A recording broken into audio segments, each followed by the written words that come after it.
Hi, my name is Mia. I'm going to be showing you guys how to do customized nails using Kit Salon Dip Kit. First look. First thing I'm going to do is go through the setup and also talk to you guys about the benefits of the Salon Dip Kit. When setting up, the first thing you're going to want to do is go ahead and find a flat surface where you can work on, anywhere you're comfortable with. Go ahead and grab 4 paper towels, 2 connected and 2 separate. With the 2 separate ones, you're going to want to take one, lay it down sideways on top of the other 2, and save the second one for later when you're ready to use the nail polish remover.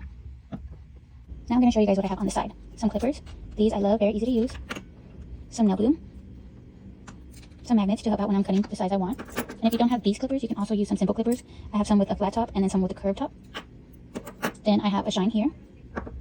Cuticle oil, which will help right after you're done with your nails. A top coat. UV light to help out my top coat and my shine dry faster. My nail tips. The Salon Dip Kit. And also some remover and paper towel. Now I'm going to go ahead and open this up and talk to you guys about the benefits of the kit. The benefit comes with so many things, honestly. The best part is it is about $13. Going to a salon can cost anywhere from $50 to, I'd say, $150, depending on what set you get. Here, you can go ahead and do this from home, do it on your bed, do it any part of the day. Don't really have to worry about inconvenience. It's all in your time. And here we go. Like I said, so many things that it comes with, and of course instructions. If you need these, let me grab this. This is all what comes in the kit. First, a dip powder. If you don't have any tips of your own, you can go ahead and use these. A stick, one for pushing back the cuticles, and then one a pointy side. A file, pink and gray. 2 extra brushes in case your brushes go bad. A sponge. An activator. And a gel application. And then a dip container. Now I'm just going to organize everything off to the side. Anywhere in arm's reach is perfect. You don't want to have to move too much, go too far before you start. You're also going to want to go ahead and grab a drink of water, go to the restroom, put on music. This activity, you want just a chill vibe. You don't want to be too stressed out. Should be relaxing and fun. Take a restroom break and make sure to wash those hands because you are going to work on them with materials that you just don't want to get messy. You don't want your hands to be crusty. The next thing is prep. Here we're just going to want to stay consistent and make sure to be thorough because this part is very important for the foundation. The first things we're going to bring out is the stick, then the file, and also the remover and your extra paper towel. With the stick, we're going to use the flat side. And we're just going to go ahead and push back our cuticles. Not too aggressive, just a light push. We're going to push those down. Yes, I know this finger is red. I was eating hot Cheetos earlier today. And we're just going to go all the way around to all 10 fingers and you'll see the difference in length, the more bedding of the nail that you'll have, or you can say the face. And already you'll be able to see a slight difference from this line to this line, and you will be able to get right under it, and that is very good. So when you go to clip them, you won't be too close to your natural skin. And once again, you'll just go all the way around. Some areas you might have a tough spot where it is a bit white, and that's okay. You just gently go ahead and push that back. Go ahead and push that back and move on. It's okay if you don't push completely everything back. You do not want to hurt yourself.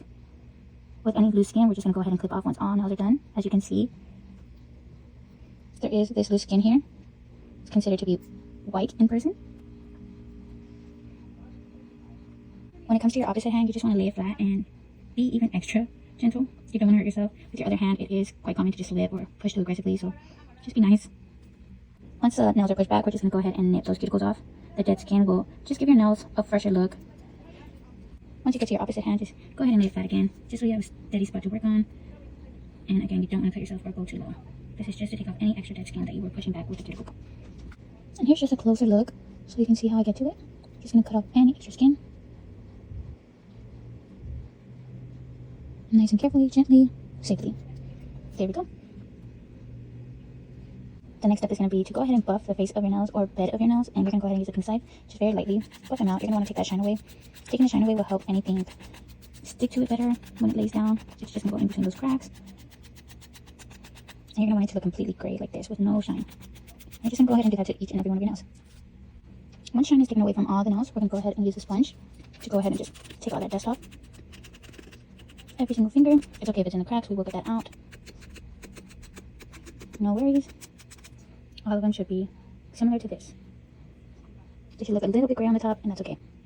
Next, we're going to put our tools aside. Go ahead and bring the remover forward and pull a piece off of your paper towel. Doesn't matter what size. Fold it into a square. Go ahead and take the top off. And just like that. Each side, nothing too crazy. This acetone you can also find it at DG, Walmart, usually for less than $4. The Salon Kit, Walmart, H-E-B, Dollar General, usually about $13. And with this, we're just going to go to each finger and lightly dab over, wipe it off. The acetone will go between those cracks and dry up those fingers. Once again, making it easy for anything to stick onto your finger in the bed. Pretty soon they'll dry up. Once they do, you're ready for the next step. Here's a closer up how the nail should look. Dry, scratchy, and that's perfect. Next, we're going to bring the nail tips forward that I have. And these nail tips, I do get them at Ella's Beauty, I believe that's how it's pronounced, here in San Antonio. It's one of the only places that I can find professional nail product that doesn't require a license, at least. Here are the nail tips I have. This is how much they run for a pretty large tag. I'll say this has lasted me at least a year. There you go, the Ella Beauty tag. 3XL square, no C curve, straight nail tips. I like this one because it's very straight. That's how I like my nails. I don't really like a curve to them. I like them skinny. I don't necessarily like them this long. That's why I am going to clip them. To each their own preference, so I do clip them to about a 2 magnet size for the most part. I am pretty rough. I do use my hands a lot, so I don't like them to break. In this step, we're going to bring out the tips, the clippers, and the glue. With this, you're just going to want to make sure every single size tip you bring out is perfect for your own nail length. You're going to want that cutoff to reach the very tip of your nail. As you can see, this does have a bit of a cutoff at the beginning. And my nail is pretty short because I do have a really bad nail chewing habit. I know, disgusting. Once you find all your tips though, you're going to line them up. Make sure they're all cleared off of any dust or debris, whatever it might be. Go ahead and open that nail glue. With the kit, however, you can use a gel as nail glue and it will work perfectly fine. However, I do like using a brand that is specifically for nail glue. I can't get the top off, so I'm just going to go ahead and use the butter. And now you can see why that's so easy and so nice to use. It gives you a nice clean cut. And the magnets, when pressed against your nails, will give you the perfect size you want. A few tips I learned when taking a nail course class is when you're putting your nail glue down, you really want it just a drop at the very top of the nail bed. After that, you're going to grab your nail tip and place it at a 90-degree angle right at the middle of that hem. After that, you're just going to lay it down and wait for about 15 seconds, and the glue should harden by then. Another tip I learned is when placing your nail, you're going to want to follow the line of your hand, and wherever your knuckle is pointing is where you want to lay it down. Like for my pinky, follow my knuckle, and that will give me a perfect nail. For some people, they do have crooked nails, kind of like my pointer finger. It goes more off that way. So again, you're just going to follow your finger, and place it at the very tip. And like that, once it's glued down, you'll have a straight nail. Now I'm going to go ahead and place my nail down. Again, like I said, just a good dot at the very tip of my nail. Take that nail tip, follow that, place it at a 95-degree angle, and there we go. Hold it for about 15 seconds. Go ahead and make sure that's correct. It's laying down how you'd like. If you do miss a section, you can go ahead at the very top, place it in your nail, and you can see it seep through. And it's okay to put extra. That's okay. You don't really want it on your skin though. It is, again, a type of nail chemical, so just keep it on your nail. Let that hold for about 15 seconds. You won't necessarily see it get dry. It does give that glossy effect, so you're just going to have to trust that it stays solid. And like that, you have your first nail down. I would suggest going one by one, only because you don't want your full dominant hand done before your opposite hand. It just makes it a little bit trickier. Here we are with the second one done. Follow the same technique, and it should come out perfect.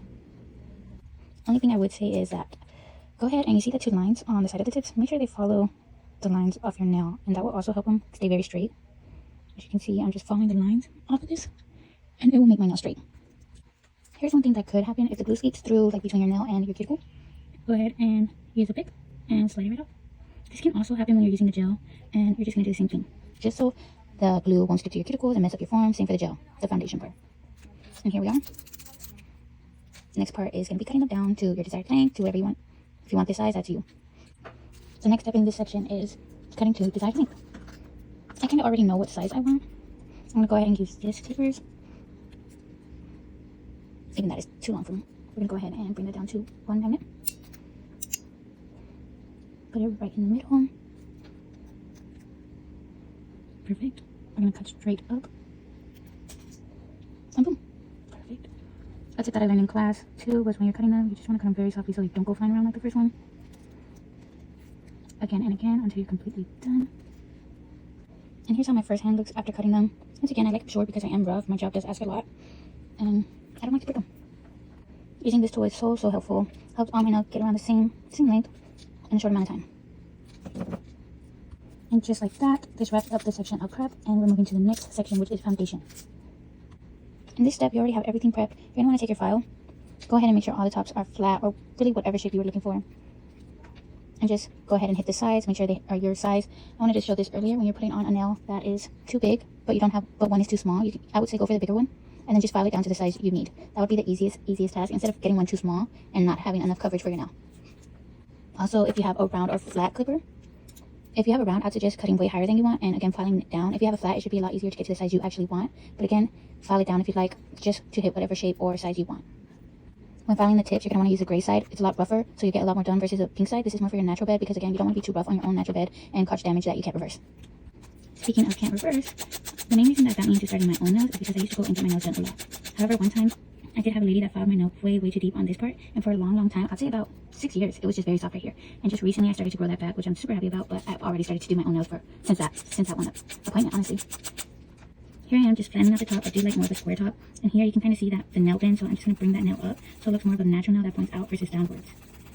And usually the ones that these come with, I used to use these a lot, but again, I started doing my own nails, found products that I actually like, and these weren't too bad at all, but you just did a lot of work to shape them, put them to your size. The French tips go hard, but again, whatever you like, whatever your preference. Once filing, we're just gonna dust those off. I don't know if it's just me, but I do see a difference. Maybe I'm just a perfectionist versus this. These are a lot more sharper, shaped, squared. These are more round at the top. You can see kind of the cut-in or the dent or slides. Then again, with the side angle, you can kind of see them pull down versus this, it's just a straight. And that's why I file. Doing your non-dominant hand is not as easy. However, I'll just say set up your dominant hand for success. We're just gonna use it for leverage. And you just like honestly, point it up a little, point your finger up a little bit just to get that. Well, I'm going for a square shape, so just to get that shape. I'm gonna bring my finger to the side, bring the file right under, but not necessarily hitting my skin over here. And I'm just gonna go until it files until it makes a flat shape, or the shape you're looking for. Not as easy, not as smooth, but just enough to get the job done.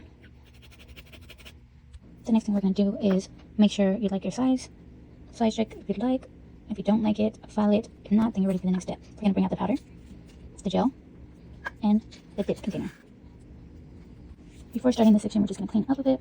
Make sure everything is nice and neat. Don't want anything to get in the way. This is the next crucial part. Here, we're just going to make sure that this top paper towel is completely cleaned off.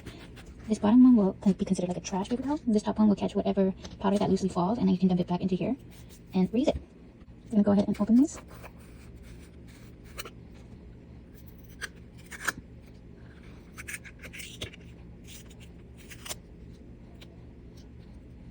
And dump a good portion of it. I'd say half. You want to be able to dip your whole finger in here. 3/4. If anything, you can get fresh product later. Anywhere where you can scoop your fingers in any amount. We're also going to make sure that the gel is open. Close it back up. Give it a bit of shape. And then leave it somewhat loosely open. So when you're ready for it, you don't have to unscrew it every single time. Make sure those hands are nicely dusted off. Any excess dust is completely taken off. And go from under. Even though under won't be touched, you just don't want loose dust. And now you're ready. With this set, I've learned different ways. My first few times, I would fully coat my fingers, dip it, fully coat, maybe 3 times, and call it a day. Now I've come to learn that you only really want to do about 4 coats. The first coat, you're going to only want to pass this corner part of your nail. Paint it there, dip. Let dry, dust off. Paint between here and your cuticle. Dip, dust off. Wait till it dries. Then paint all the way to your cuticle, covered, dip. And then I like to put one more layer on the whole thing and then dip it just to give it a more solid foundation. And here we go. I'm going to demonstrate. Let's move that out of the way. Have a clean surface to work on. You don't really want to get too close to the chemical. I've done it because I don't really have good vision and I felt that burn before. Again, it is a chemical, so it's not a surprise. We're just going to paint right past that bar. After that, we're just going to go ahead and dip my finger. I'll say dip it again, just so it looks more dusty, not so liquidy.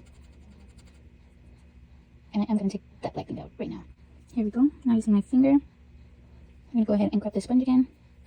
Just off the sides, the back, right over the container. Give it a few more seconds.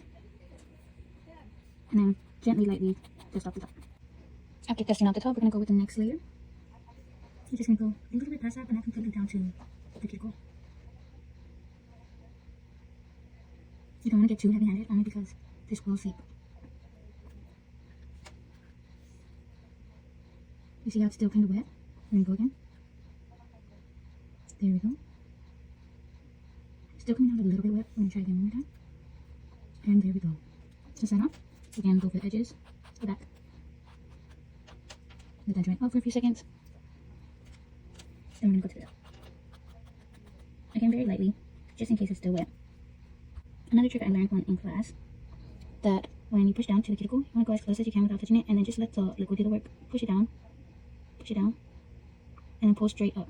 Pull your edges to the side, lightly pull straight up. Pull your edges to the side, lightly pull straight up. Just like that, make sure to hit the top. And we're going to go to even this out if it's too much in the corner. Pull out. Still a bit wet. Pull out. Dust off. Edges a little bit wet. And put. There we go. Again. Hit those sides. Let that dry. Pull this off to the side.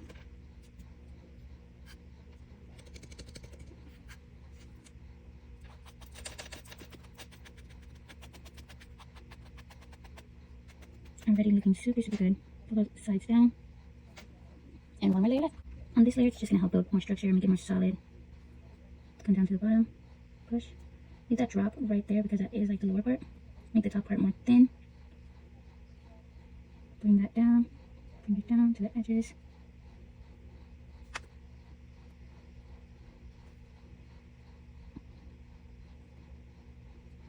And just like that, I did get some on the edge. So we're going to pull this forward. I'm going to use the stick side. Pull it forward. However, we do not want to change that shape. So we are going to just bring it in like that. Pull it out. Oop. 2. Still kind of looking wet. 3. Could dip it just for that corner edge. So again, we're just going to dust. Let it dry. And there is our first finger. A little bit pokey, yes, but we'll follow that down. This activation didn't take too long at all. Now, let me do the rest. One hand done, we're going to move to the next one. Dump the rest of the product into the container. Go ahead and close this, give it another shake. It might take some practice, but if your brush is already a bit firm, go ahead and switch it out. It might become firm from the product picking up off of the nails, going back into the container, and that's why you would want to switch it out.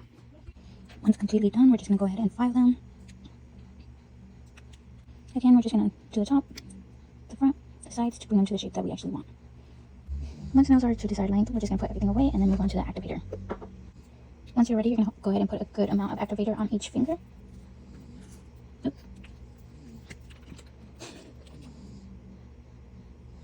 Don't be shy.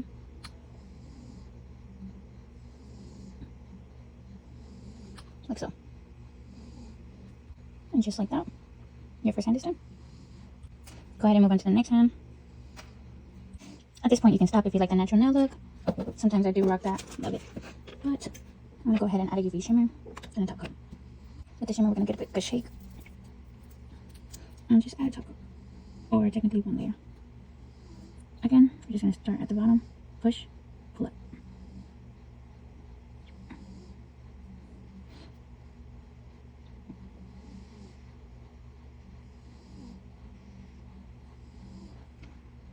As you can see, just a nice little shimmer. Add for 60 seconds. Once completely dry, go ahead and add a top coat. And go ahead and give that bottle a shake too.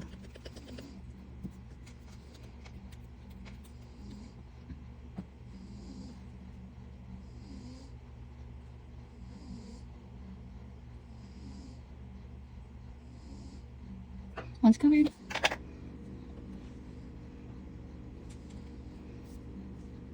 I know, a bit crusty, but I've had it for maybe 2 years now. And then I always say start off with the shimmer if you're new to nails. It'll cover any mistakes very easily, any bumps. It's still pretty cute. Went with this one because it gives kind of Christmassy vibe. And here's the finished result. I love using the UV light because it dries faster. Everything's hardens nice and neat. The only con I'll say is any of your polishes that use UV light, just keep them out of the light or they will turn solid, no matter what. I'll consider these 3 steps as the section for a seal. This is a look with the seal. This is just a foundation. Again, it's all in preference. This I'd go for more of like when I'm doing a clean look versus this. I'm just going for like a little Christmas vibe, a little shine. All in preference. One more hand to go. Once complete with both hands, the best way to test out if they're good is to tap on them. And if they make a hard noise, and they're completely done. To finish up the seal, we're going to go ahead and add cuticle oil to our cuticles. When doing the process, a lot of the drying out, the alcohol and the dust dries out your calluses. So we're just going to moisturize them. If you don't have cuticle oil, you can always substitute with lotion, coconut oil. And we're just going to add some on each finger. And then we're going to rub that in. This step also helps get any of the product that got on your skin come off easily, loosen it up a bit. And there we go. The next step we're going to do is clean up. Throughout this section, we're just going to go ahead and put the items that came in the case. kit back away. There should be enough product to go ahead and do another small set or even do your toenails. Up to you. Once completely put away, I'd say store it in a room temperature area. Too cold will make the product harden. Too hot will make it loose. Once finding a place to store this, go ahead and get a container where you can put the rest of the elements that you had away. Oops, forgot the sponge. Make sure all things are completely sealed. You don't want anything to leak or you have a little sticky situation. Either way, once that's done, make sure to put this away. You're just going to go ahead and take care of your trash and dispose of it in the trash can. Make sure you wipe up your area. Once you find a safe place to store this in room temperature, you don't want to put it in a cold area because it will turn solid. Warm area most likely turn way too liquidy. And a good place to store the rest of your items with your kit. And here are the results. Sturdy, nice and shiny, and short how I like them. Thank you and good luck.